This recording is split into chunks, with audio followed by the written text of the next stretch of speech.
Welcome everyone. We live in the Anthropocene, a human dominated epoch where over 75% of Earth's land surface has been reshaped.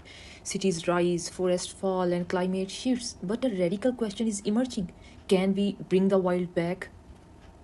Rewilding is not just ecological restoration, it's a new relationship with nature, a shift from control to coexistence, from management to humility.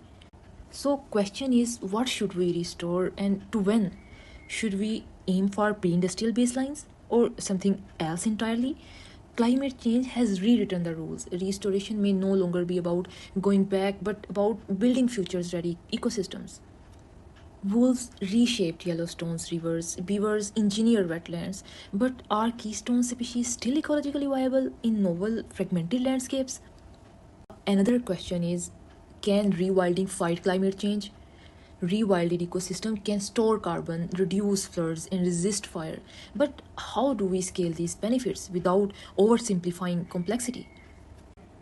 Drones plant trees, satellites monitor growth, CRISPR might resurrect extinct species.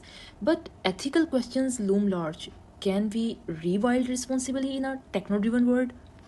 Everyone, rewilding the Anthropocene is not nostalgic, it's a visionary. It's about asking new questions, listening deeply, and creating space for other species, other futures, and maybe for ourselves.